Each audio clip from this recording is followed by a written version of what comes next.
Hello students, mission guide institute Delhi में आपका स्वागत है। तो आज की खास वीडियो में लेकर आया हूं उन स्टूडेंट्स के लिए जो बच्चे नीट की प्रिपरेशन कर रहे हैं, खासकर वो स्टूडेंट्स जिन्होंने एनआईओएस बोर्ड से अपनी 12th पास आउट की है या किसी अदर प्राइवेट बोर्ड से उन्होंने अपनी 12th पास आउट की है। लेकिन बच्चों के दिमाग में क्वेश्चन ये है कि अगर हम एनआईओएस बोर्ड से या अदर प्राइवेट बोर्ड से 12th पास आउट करके नीट का एग्जाम देते हैं तो क्या हम एलिजिबल हैं या नहीं। क्योंकि बहुत सारे रूमर्स ऐसे फैले हुए हैं, कुछ लोग बोलते हैं कि आप एग्जाम दे सकते हो, कुछ लोग बोलते हैं कि आप एग्जाम नहीं दे सकते हो। तो उसी के लिए वीडियो मैंने आपके लिए प्रिपेयर की है। तो प्लीज वीडियो में आगे बढ़ने से पहले चैनल को सब्सक्राइब जरूर कर ले ताकि आने वाले जेन्युइन नोटिफिकेशन आपको टाइम से मिलते रहे। तो चलिए शुरू करते हैं। तो सबसे पहले बात करते हैं कि नीट का क्राइटेरिया क्या है। अगर हम बात करते हैं नीट की, ठीक है, नीट जो कि ऑल इंडिया लेवल पर एग्जाम कंडक्ट होता है, मेडिकल के लिए कंडक्ट होता है। सिर्फ एमबीबीएस ही नहीं, और भी कोर्सेज हैं, बीडीएस है, बीएमएस है, बीएमएस है, जो बहुत सारे ऐसे मेडिकल कोर्सेज हैं जो नीट के थ्रू ही आप दे सकते हैं। तो नीट का एलिजिबिलिटी क्राइटेरिया क्या है? सबसे पहली चीज कि आपके पास फिजिक्स, केमिस्ट्री और बायो होनी चाहिए और इनके अंदर मार्क्स जो होने चाहिए आपके 50% होने चाहिए फॉर जनरल कैटेगरी। ठीक है, 50% मतलब एग्रीगेट, तीनों में मिला के 50% नंबर होने चाहिए। मतलब सीधी सी भाषा में मैं आपको कहूं तो 150 नंबर आपके होने चाहिए फिजिक्स, केमिस्ट्री, बायो तीनों को मिला करके, तो आप एलिजिबल हैं नीट के लिए।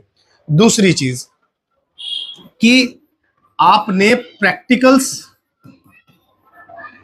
की जो क्लासेस हैं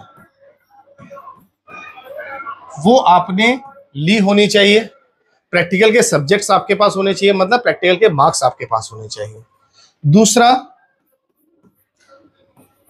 आपकी एज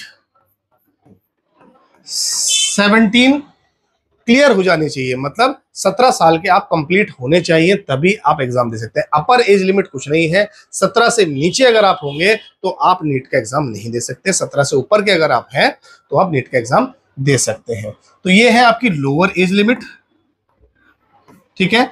और अपर एज लिमिट क्या है? अपर एज लिमिट कुछ भी नहीं है, मतलब आप किसी भी उम्र के हैं दे सकते हैं। मैक्सिमम तो ये नहीं कि आप 70 साल के हैं तो आप एग्जाम दे रहे हैं, आप किसी भी उम्र के, मतलब 35-40 तक भी अगर आप हैं तो आप दे सकते हैं। Number of attempt, number of attempt कितनी बार दे सकते हैं? ठीक है, तो नंबर ऑफ अटेम्प्ट मतलब अनलिमिटेड, आप अनलिमिटेड दे सकते हैं। पीसीबी में 150 नंबर होने चाहिए, प्रैक्टिकल के सब्जेक्ट्स आपके पास होने चाहिए, एज लिमिट 17 तक कंप्लीट होनी चाहिए या ऊपर अपर एज लिमिट जो भी है वो चलेगी, और नंबर ऑफ अटेम्प्ट अनलिमिटेड होते हैं।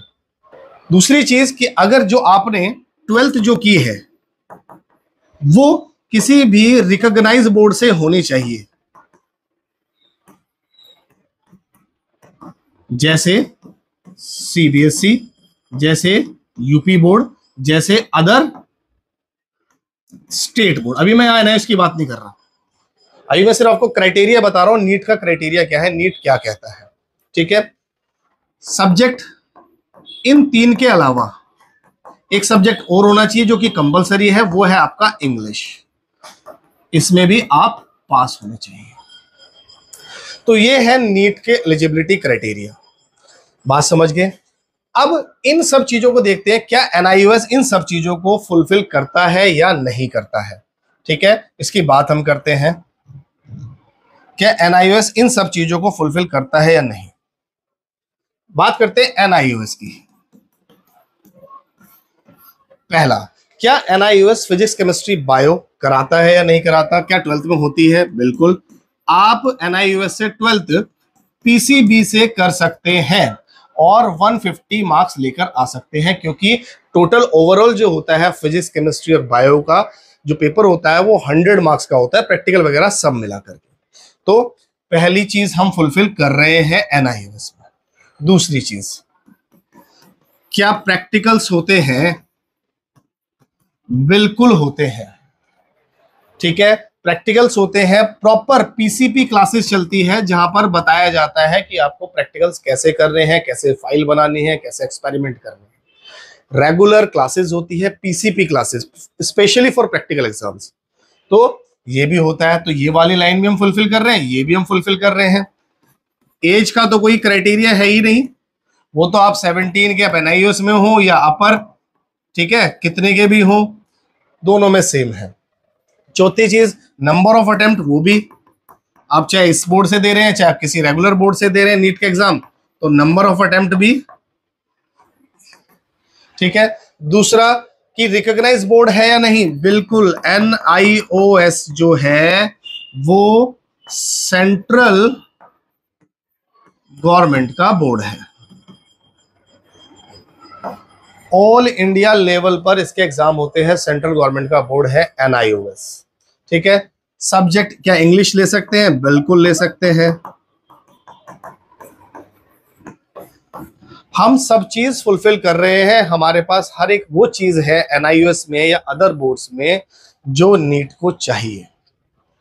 अब आती है बात कि ये केस जो चल रहा है वो पेंडिंग चल रहा है। अब ये केस कहां पेंडिंग चल रहा है वो मैं आपको बता देता हूं। अब बात करते हैं इसके केस स्टडी की। केस क्या है, पहले जो आपका एनआईओएस है वर्सेस जो आपका नीट है, पहले इनके एडमिशन नहीं होते थे, एनआईओएस को नहीं लेते थे, लेकिन 2018 में इन 2018 एनआईओएस ने केस किया नीट पर, मतलब एमसीआई पर या एनटीए पर, हम बोल सकते हैं सीधी सी बात, एनटीए पर केस किया एनआईओएस ने 2018 में। कहां पर किया, हाई कोर्ट में इन्होंने केस किया। कहां कहां पर हुआ, मुंबई, इलाहाबाद,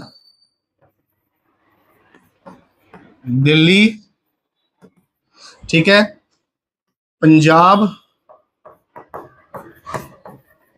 और एमपी, मध्य प्रदेश, जहां पर जो डिसीजन आया वो एनआईओएस के फेवर में आया, ठीक है, एनआईओएस के फेवर में ये केस रहा। और नीट के जो प्रोस्पेक्टस में, नीट का जो प्रोस्पेक्टस है वहां पर हाई कोर्ट की जो वर्डिक्ट थी उसको मेंशन किया गया। लेकिन नीट ने क्या चीज करा, इस केस को डाल दिया हाई कोर्ट और सुप्रीम कोर्ट में।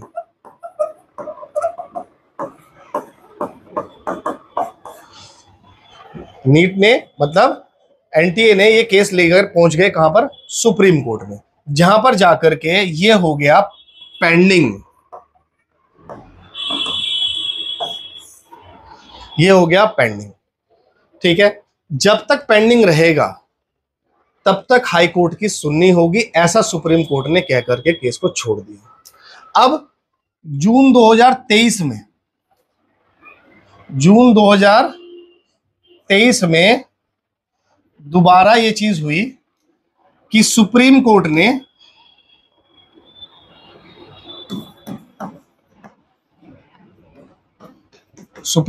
ने फटकार लगाई और बोला कि एनआईओएस स्टूडेंट या कोई भी प्राइवेट कैंडिडेट है, आप उसको प्रेशर नहीं करेंगे, आप उसको डिनाई नहीं करेंगे, आपको एडमिशन कंफर्म करना होगा, एडमिशन कंफर्म कीजिए, उनका एडमिशन लीजिए, चाहे वो एनआईओएस बोर्ड से हो चाहे वो किसी अदर बोर्ड से हो। बस ये शर्त रखी कि वो रिकॉग्नाइज बोर्ड हो, वो गवर्नमेंट बोर्ड हो, सरकारी बोर्ड हो, ठीक है ना, एफिलिएटेड बोर्ड हो, तो आप एडमिशन ले सकते हैं। अब इसको हम डायरेक्टली नेट से सर्च करते हैं, गूगल पे सर्च करते हैं और कई जगह हम चेक करेंगे कि एक्चुअल में ये है या नहीं है। तो जब आप लोग चेक करते हो, आप सीधा लिखते हो are NIOS students eligible for NEET question mark, ठीक है। हम जब इसको चेक करना चाहते हैं तो एक बार चेक करके हम देखते हैं कि ऐसा है या नहीं। सीधा आपके सामने सर्च कर रहा हूं मैं, ठीक है। तो जैसे हम सर्चिंग पे जाते हैं तो यहां पर देखते हैं क्या आता है लिखा हुआ। सबसे पहले क्या लिखा हुआ है, can I appear NEET after studying from NIOS। क्या लिखा हुआ है? यस, ध्यान से देखिए, yes NIOS student can give NEET exam. NIOS is a board at par with other recognized board in India. क्योंकि NIOS भी एक वैसा ही बोर्ड है जैसे अदर रिकॉग्नाइज्ड बोर्ड है इंडिया के अंदर, तो आप दे सकते हैं। ठीक है, दूसरा एक और चीज देख लेते हैं, एक और लिखकर देखते हैं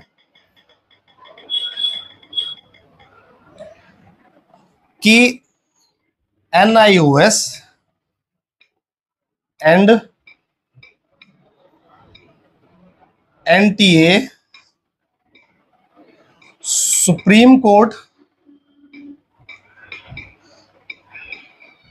मैं लाइव दिखा रहा हूं आपको, सुप्रीम कोर्ट केस, ठीक है, डिटेल, इसको चेक करते हैं। NIOS, मैं आपकी लैंग्वेज में समझा रहा हूं। NIOS and NTA supreme court case detail, court decision. Supreme court to NMC, don't disturb admission of private candidate या प्राइवेट स्टूडेंट फ्रॉम NIOS। क्या लिख रहा है? What is the supreme court decision on NEET NIOS, क्या दिया है? तो supreme court to NMC, don't disturb admission of private student from NIOS। ठीक है, supreme court has directed national medical council NMC to not disturb the admission of NEET और UG candidate who passed 10th-12th course as a private student from national open schooling. साफ साफ लिखा है, मैं थोड़ा सा जूम कर देता हूं, उसको और अच्छे से देख लो। ठीक है, ये यहां पर लिखा हुआ है, क्या दे सकते हैं या नहीं दे सकते हैं। तो बिल्कुल NIOS वाले स्टूडेंट बिल्कुल ना घबराएं। आप लोग अगर आप अपनी 12th कर रहे हैं PCB से, तो बिल्कुल आप अपना एडमिशन ले सकते हैं, आप एग्जाम दे सकते हैं नीट के अंदर। ठीक है, तो अगर आपको JEE के लिए देना है या किसी अदर एंट्रेंस के लिए देना है या गवर्नमेंट जॉब के लिए देना है, तो भी आप नीट का एग्जाम दे सकते हैं। अब इसके रजिस्ट्रेशन का थोड़ा प्रोसेस अलग होता है। रजिस्ट्रेशन हम लोग करते हैं कंप्लीट सारे रजिस्ट्रेशन, चाहे PCB से लेना चाहे या मैथ से लेना चाहे। जो बच्चे आर्ट्स कॉमर्स से पढ़े हुए हैं वो भी PCB में आना चाहते हैं, तो उसके लिए भी प्रोसेस है, NIOS में अवेलेबल है। तो कोई भी डिटेल्स आपको चाहिए एडमिशंस के लिए, आप हमें डायरेक्टली हमारे नंबर पे कॉल या व्हाट्सएप कर सकते हैं। नंबर डिस्क्रिप्शन पे दिया हुआ है। बाकी आपको जो भी क्वेरी हो, नीट से रिलेटेड हो या आपके NIOS से रिलेटेड हो, वो भी आप हमसे कंफर्म कर सकते हैं, पूछ सकते हैं। तो आशा करता हूं कि आपको मेरी वीडियो समझ आई होगी। अगर वीडियो समझ आई है या कोई क्वेश्चंस और भी आपके रहते हैं, तो मैं आपको बोल रहा हूँ कमेंट से ज्यादा आप डायरेक्टली मुझे मैसेज कीजिए। ठीक है, उससे थोड़ा सा और मैं अच्छे से आपको एक्सप्लेन कर पाऊंगा। तो मिलते हैं नेक्स्ट वीडियो में, तब तक के लिए नमस्कार, जय हिंद, जय भारत।